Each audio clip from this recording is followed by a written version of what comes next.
Hello friends, my name is Nitin and welcome to this course of Informatics Practices। तो class 11 CBSE की Informatics Practices में ये हमारा दूसरा वीडियो है जिसमें हम स्टार्ट करने वाले हैं इंट्रोडक्शन टू कंप्यूटर सिस्टम्स। तो चलिए शुरू करते हैं फिर अपने इस पहले वीडियो के साथ।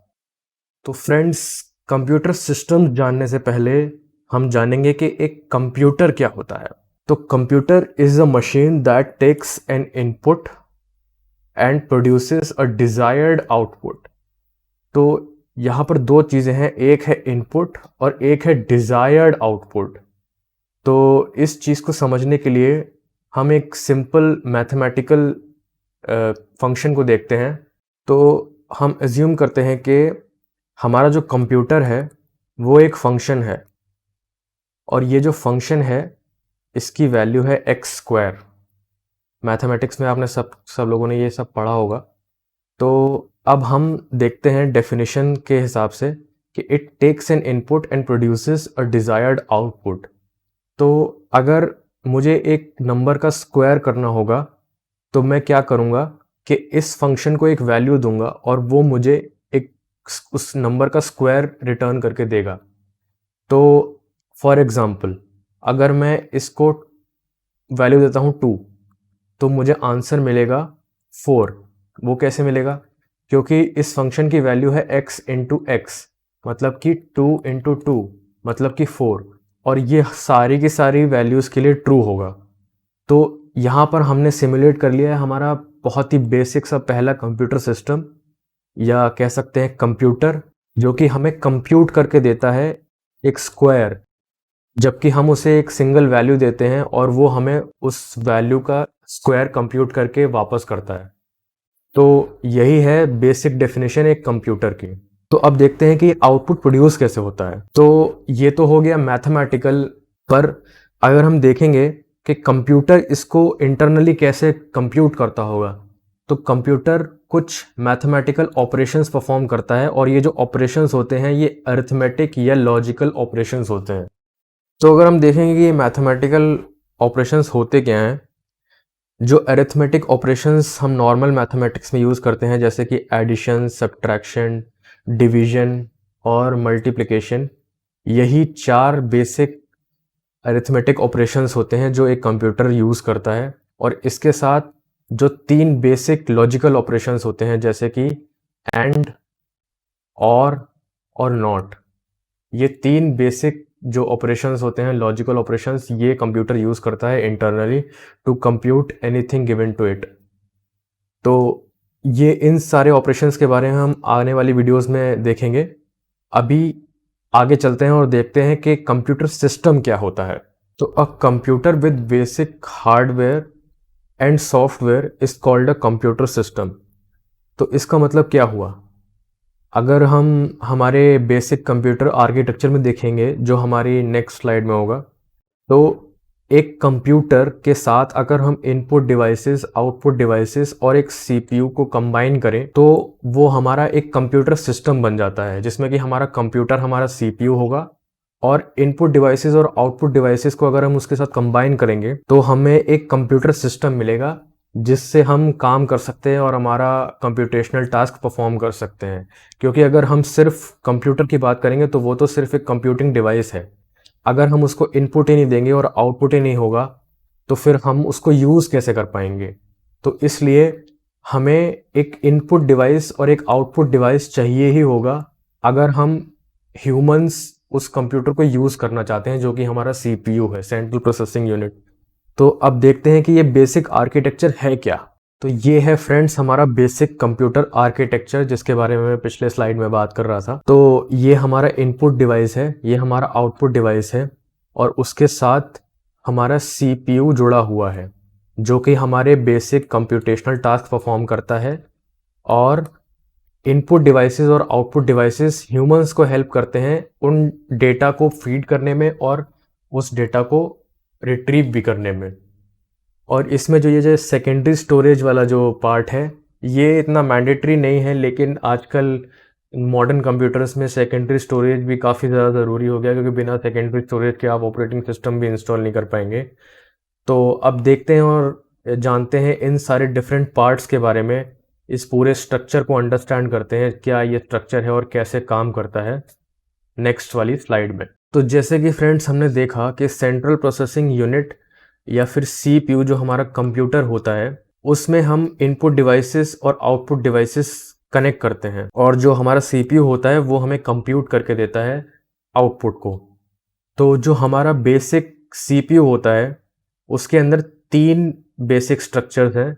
एक है एएलयू, एक है मेमोरी और एक है कंट्रोल यूनिट। और इसको कंप्यूटर का ब्रेन भी बोला जाता है क्योंकि यही सारे मैथमेटिकल कैलकुलेशंस और कॉम्प्यूटेशंस हमें कंप्यूट करके देता है। तो स्ट्रक्चर के हिसाब से देखते हैं कि ये एक्चुअली होता क्या है और कैसे कैसे काम करता है। तो सबसे पहले जानते हैं कि एएलयू क्या होता है। एएलयू यानी कि अरिथमेटिक लॉजिक यूनिट। तो मैंने जो आपको बेसिक ऑपरेशंस के बारे में बताया था, जो कि एडिशन, सब्ट्रैक्शन, मल्टीप्लिकेशन और डिवीजन थे, और जो लॉजिकल ऑपरेशंस बेसिक थे एंड और नॉट, ये परफॉर्म करता है हमारा एएलयू। तो एएलयू ही हमारी बेसिक यूनिट है जो इन ऑपरेशंस को परफॉर्म करती है किसी भी कंप्यूटेशन को अचीव करने में। तो अब जानते हैं कि एडिशन, सब्ट्रैक्शन, मल्टीप्लिकेशन, डिवीजन और ये लॉजिकल ऑपरेशंस होते क्या हैं। तो एडिशन, सब्ट्रैक्शन, मल्टीप्लिकेशन और डिवीजन तो हमारे बेसिक मैथमेटिकल ऑपरेशंस हो गए, जैसे कि एडिशन, सब्ट्रैक्शन यानी कि माइनस, मल्टीप्लिकेशन यानी कि मल्टीप्लाई और डिवाइड यानी कि 2 नंबर का डिवीजन। लेकिन ये एंड और नॉट क्या होते हैं, यानी कि जो लॉजिकल ऑपरेशंस होते हैं वो क्या होते हैं। तो समझते हैं कि एंड ऑपरेशन क्या करता है। तो आप सब लोगों ने सुना होगा कि जो हमारा कंप्यूटर होता है वो 0 और 1 पे काम करता है। तो जो इसमें 0 होता है उसका मतलब होता है फॉल्स, और जो 1 होता है उसका मतलब होता है ट्रू। इसको हम एक और तरीके से भी समझ सकते हैं कि जब कंप्यूटर में करंट पास होता है तो अगर कोई भी करंट नहीं होगा, वैसे तो ये बिल्कुल करेक्ट नहीं है कि मैं इसको करंट के हिसाब से कोई भी करंट और करंट होने या ना होने से इसको जस्टिफाई करूं, लेकिन फिर भी एक बेसिक अंडरस्टैंडिंग के लिए हम इस तरह से समझ सकते हैं कि अगर करंट नहीं होगा उस सर्किट में तो हम उसे फॉल्स मानेंगे या फिर 0 मानेंगे, और अगर उसमें करंट होगा तो हम उसमें ट्रू मानेंगे या फिर 1 मानेंगे। तो एंड क्या करता है, इन दोनों इनपुट्स को कंप्यूट करता है और एक आउटपुट देता है। अब एंड का रूल क्या होता है कि अगर दोनों इनपुट्स ट्रू होंगे, मतलब कि अगर दोनों इनपुट्स में करंट होगा या दोनों इनपुट्स 1 होंगे, तो ही हमें जो आउटपुट मिलेगा वो ट्रू मिलेगा या 1 मिलेगा। और अगर और को देखें तो और क्या करता है, अगर दोनों में कोई भी एक इनपुट ट्रू हो जाता है तो हमें आंसर में ट्रू मिल जाएगा। मतलब कि अगर मैं यहाँ पे 0 लेता हूँ, यहाँ पे 1 लेता हूँ, तो मुझे आंसर में 1 मिल जाएगा। या अगर मैं यहाँ पर 1 लेता हूँ और यहाँ पर 0 लेता हूँ तो भी मुझे आंसर में 1 मिल ही जाएगा। और नॉट क्या करता है, नॉट एक स्पेशल टाइप का लॉजिकल ऑपरेशन होता है जो कि इन्वर्ट कर देता है इनिशियल वैल्यू को। मतलब कि अगर मैंने 0 दिया है तो मुझे आंसर में मिलेगा 1, या अगर मैंने 1 दिया है तो मुझे आंसर में मिलेगा 0। तो यही बेसिक 3 लॉजिकल ऑपरेशंस हैं। इसको कैसे यूज कर सकते हैं हम पाइथन में सीखेंगे, जब हम 2 नंबर्स को कंपेयर करेंगे या 2 नंबर्स को रिलेशनल ऑपरेशन से कंपेयर करेंगे, उनको छोटा बड़ा है या नहीं ये चीज़ देखेंगे, तो हम पाइथन में इस चीज़ को बहुत डीपली समझ लेंगे कि ये ऑपरेशंस कैसे काम करते हैं। तो अब बढ़ते हैं नेक्स्ट स्लाइड पर। तो अब देखते हैं फ्रेंड्स कि कंट्रोल यूनिट क्या होता है। जो हमारा बेसिक सीपीयू का आर्किटेक्चर था उसमें हमने 3 चीज़ें देखी थी। एक था एएलयू, एक था कंट्रोल यूनिट और एक थी मेमोरी। तो एएलयू तो हमने पढ़ लिया है, कंट्रोल यूनिट अब हम पढ़ेंगे। तो कंट्रोल यूनिट होता क्या है, तो बेसिकली जो सीपीयू में जो कंट्रोलिंग यूनिट होती है उसे कंट्रोल यूनिट कहते हैं।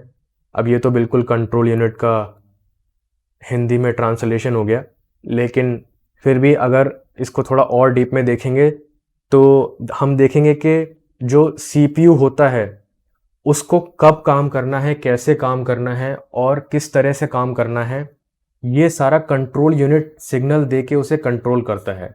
तो जैसे कि लिखा हुआ है, it controls the whole CPU such that every component should be use according to the need at the right time.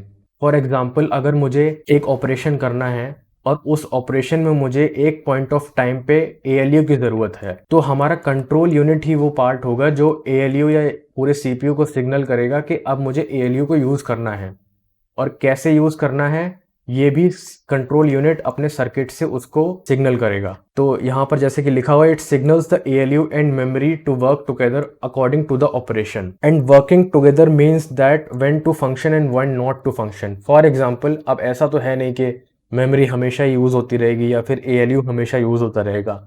तो कंप्यूटर या कंट्रोल यूनिट करता क्या है कि जब जिसकी ज़रूरत होती है तब उस चीज़ को सिग्नल करता है और हमें डिज़ायर्ड आउटपुट मिल जाता है with the help of this control unit, क्योंकि यही बताता है सारे कंपोनेंट्स को कि कब फंक्शन होना है और कब फंक्शन नहीं होना है। तो इसी के साथ मुझे लगता है कि आपको कंट्रोल यूनिट काफ़ी समझ में आ गया होगा। अब हम बढ़ते हैं मेमोरी की तरफ। तो what is memory? Memory stores the instructions to be executed and also the results of the executed instructions। तो होता क्या है कि ये हमारा जो बेसिक स्ट्रक्चर है, इसमें कंट्रोल यूनिट है, ALU है और मेमोरी भी है। अच्छा, बहुत सारे लोग यहाँ पर मेमोरी से समझ जाते हैं कि ये हार्ड डिस्क है जो कि सेकेंडरी स्टोरेज में काउंट होता है, लेकिन ये हार्ड डिस्क नहीं है। ये हमारी जो रैम होती है उसे बोलते हैं, जो हमारी प्राइमरी मेमोरी होती है।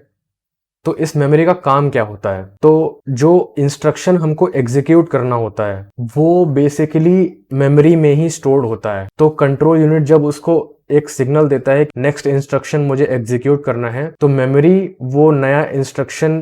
से वो नया इंस्ट्रक्शन पहले फेच होता है, उसको ALU से कंप्यूट किया जाता है और फिर उसका जो रिजल्ट होता है वो वापस मेमोरी में डाल दिया जाता है।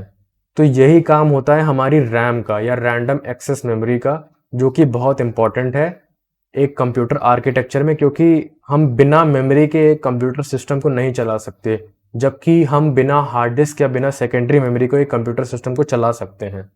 कैसे चला सकते हैं ये हमारे कोर्स में नहीं है, लेकिन मैं फिर भी आपको बता देता हूँ इस आर्किटेक्चर के थ्रू। तो फ्रेंड्स, अब मिलते हैं अगले वीडियो में, जहां पर हम जानेंगे कि इनपुट डिवाइसेस और आउटपुट डिवाइसेस क्या होते हैं, कैसे काम करते हैं और उनका क्या फंक्शन होता है कंप्यूटर सिस्टम में। तो चलिए अब फिनिश करते हैं इस वीडियो को और नेक्स्ट वीडियो में मिलते हैं।